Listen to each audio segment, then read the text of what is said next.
Bueno, vamos a platicar de lo que pasa con Rosario Robles. Usted la ubica perfectamente, ex jefa de gobierno, ex funcionaria en el gobierno de Enrique Peña Nieto, acusada periodísticamente, entre otros temas, por la estafa maestra.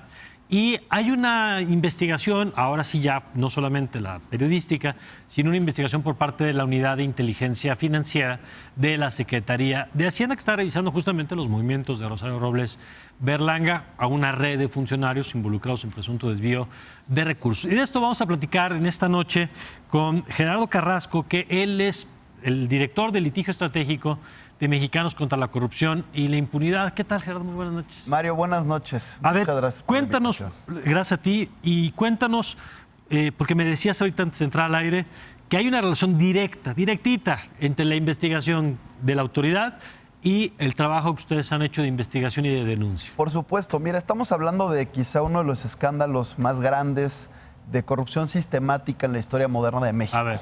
No solamente porque participan entidades de la Administración Pública Federal, dentro de ellas muchas secretarías como lo es la entonces Sedesol, hoy Secretaría del Bienestar, sino también porque se utilizaban universidades públicas como la Universidad Autónoma del Estado de México, la Universidad Autónoma de Morelos, dos universidades en Tabasco. Y recuérdanos cuál era el modus operandi. Se contrataban directamente, es decir, sin licitación alguna, a las universidades por parte de las entidades. Lo permite el reglamento de la Ley de Adquisiciones y la Ley de Obras, porque es contratación entre entidades públicas, ¿no?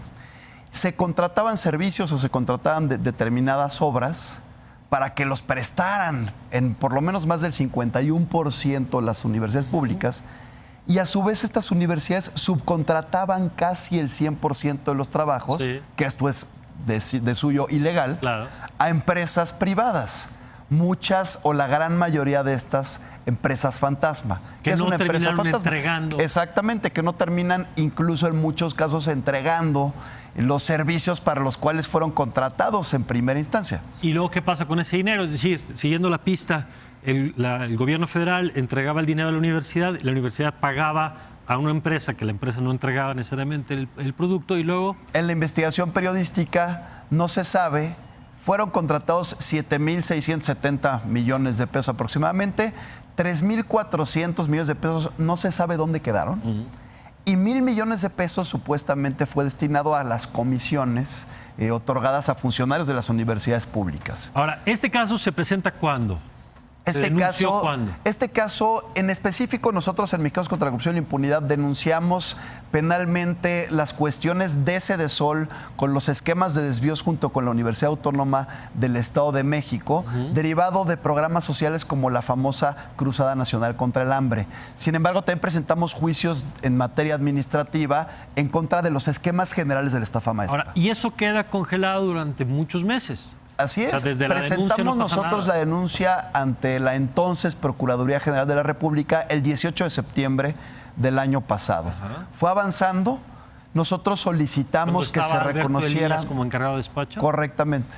Y nosotros solicitamos, porque teníamos toda la información derivado de investigaciones periodísticas y queríamos coadyuvar directamente con la Fiscalía, solicitamos que se nos reconociera como organización la calidad de víctima. ¿Para qué? Para poder impugnar cualquier irregularidad del Ministerio Público, tener acceso a la carpeta de investigación, poder ampliar los datos de prueba ofrecidos. Sin embargo, la Fiscalía decidió simplemente negarnos esta calidad de víctima. Tuvimos que ir a distintos recursos y ahorita está en tribunales de amparo donde van a resolver si efectivamente podemos tener calidad de víctima o no. Desde que ustedes presentan la denuncia hasta este último evento, digamos, que es donde se presenta públicamente la investigación, ¿qué había pasado según ustedes? Es decir, ¿tenían noticia de que se estaba investigando o simplemente iba avanzando la carpeta de investigación? Han sido amables dentro de la propia Fiscalía, nos han recibido.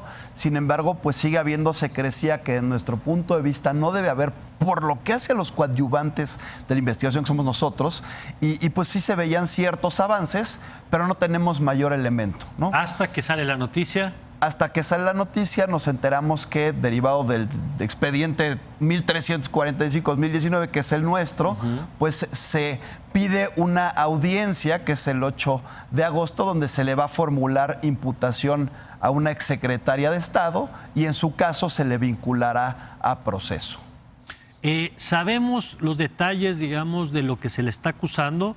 ¿Es retomar lo que ustedes presentaron como denuncia?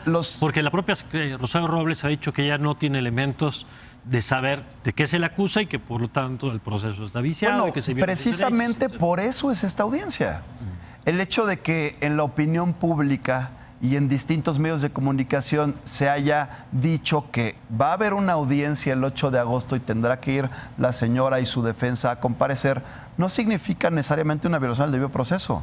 No se ha prejuzgado por parte de la Fiscalía General de la República respecto a la culpabilidad o inocencia de la señora, y precisamente esta audiencia es para que se le diga qué es lo que se tiene, por qué se le acusa, cuáles son los hechos, qué delito se le está imputando, que en este caso específico es el de ejercicio indebido del servicio público, qué datos de prueba se tienen, en su caso que ellos pidan una ampliación, un diferimiento de esta audiencia de 72 a 144 horas para que puedan ejercer sus derechos de defensa, pruebas de descargo. Se verá en su momento si se le dicta prisión preventiva oficiosa, si se le dicta prisión preventiva o si se le dicta alguna otra medida cautelar, y bueno, pues después podrá haber una investigación complementaria. Gerardo, y luego en el proceso de la propia denuncia que ustedes presentaron, ¿es sobre Rosario Robles o es en estas fórmulas un poco de quién? Quiero yo ser muy claro, nosotros la denuncia que presentamos fue en contra de todos los funcionarios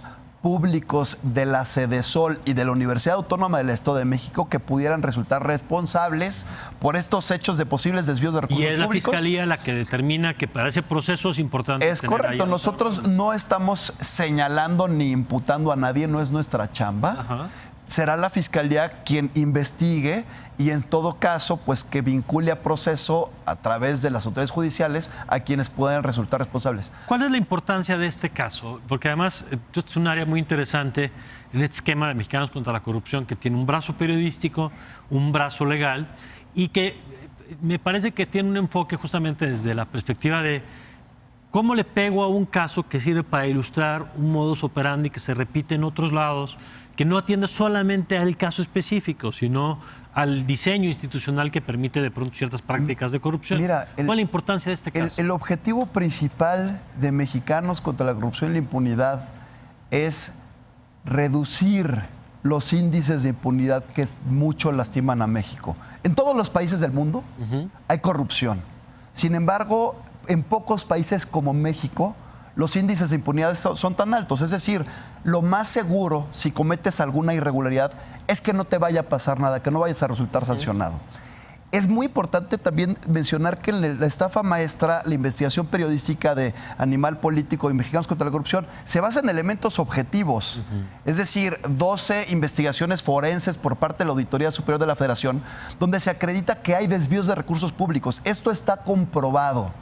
El trabajo de la Fiscalía es decir, quién es el culpable. Es decir, si este caso termina cerrándose sin tener una o varias personas tras las rejas, pero sobre todo que regresen el dinero que fue robado o desviado, va a haber un tema mucho más grave y lamentable para todos los mexicanos, porque de los casos más emblemáticos de corrupción en México, pues podría terminar en impunidad. Me decía que si el tema de Rosario Robles no era un distractor de todo lo que estaba pasando con la economía y con la violencia en el país, yo decía, bueno, es que este caso es de tal visibilidad que si no termina de manera exitosa para la Fiscalía, hay un costo también muy alto, ¿no? Es decir, es una apuesta muy alta investigar, acusar directamente a una exsecretaria de Estado como para que termine en una cosa que no concretes nada. Mira, la Fiscalía General de la República hoy en día es autónoma.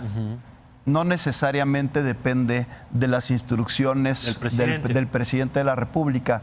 Pero hay algo bien importante que tenemos que tomar en cuenta.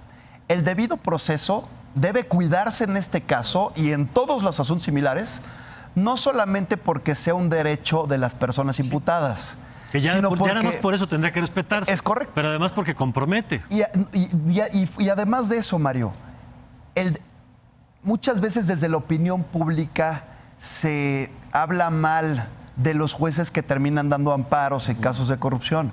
Pero la mayoría de las veces los jueces están haciendo su trabajo. Nadie apunta a los errores cometidos por las fiscalías estatales o la Fiscalía General de la República. Es decir, si se terminan otorgando ciertos amparos o resoluciones favorables a las personas imputadas, también hay que voltear a ver cómo se hicieron las investigaciones, qué pruebas se tenían, qué calidad tenían los abogados que trabajan para los ministerios públicos, qué también se desahogaron las audiencias, se fugó la persona del país. Oye, se hicieron todas las investigaciones necesarias para ver si se le tenía que dictar prisión preventiva, prisión domiciliaria o alguna otra medida cautelar, ¿no? Son muchísimas cosas las que se tienen que cuidar y respetar para que logremos ver no solamente personas tras las rejas, que por supuesto es muy importante, sino también que se regrese el dinero robado. El tema que apareció también esta semana, que si van a investigar otra vez a Carlos Ahumada, que yo no entendí muy bien por qué revivir ese expediente en este momento, salvo que se entiende una lógica quizá de tener más elementos de presión. Pues no sé. Las cuestiones que tú y yo hemos escuchado de Carlos Ahumada, bueno, vienen no de la estafa maestra, no, es otro vienen de casos anteriores a estas etapas donde es posible incluso que los delitos ya se encuentren prescritos. Entonces, en mi opinión, no se tienen que distraer las investigaciones del orden criminal a casos que pudieran ser parecidos, pero no necesariamente vienen de los esquemas de corrupción de la estafa maestra, y enfocar todos los esfuerzos en este asunto a tratar de encontrar a los culpables, no solamente materiales, sino intelectuales, que desviaron más de 7,000 millones de pesos del dinero de todos los mexicanos. ¿Qué hay que mirar ahora, Gerardo? ¿Qué sigue? Mira, sigue la audiencia, que es el 8 de agosto. Ahí veremos tres cosas. La formulación de imputación, que se le llama así, perdón por el término legaloide. Es decir, se le avisará a la señora y a su defensa de qué le están acusando. Se le dirá qué delito se le está imputando. Ellos tendrán oportunidad de defenderse. Se le van a decir qué datos de prueba se tienen, y el juez con estos elementos va a determinar si se le vincula o no a proceso y se inicia una investigación complementaria. Entonces, primero hay que ver qué resulta en esta audiencia del 8 de agosto y luego ir viendo qué pruebas puede tener la defensa para tratar de desestimar lo que se tenga en esta carpeta por parte de la Fiscalía. Pues ya lo seguiremos atentamente, Gerardo. Muchas gracias. Con mucho gusto les estaremos informando. Perfecto, muchas gracias. Y gracias a ustedes por acompañarnos. Yo soy Mario Campos, a nombre de Leo Zuckerman. Le agradezco que haya estado con nosotros y le invito a que nos acompañe aquí con Genaro y toda la información en Foro TV. Y le deseo, como siempre, que tenga usted una magnífica noche y nos vemos el domingo en la Agenda Pública.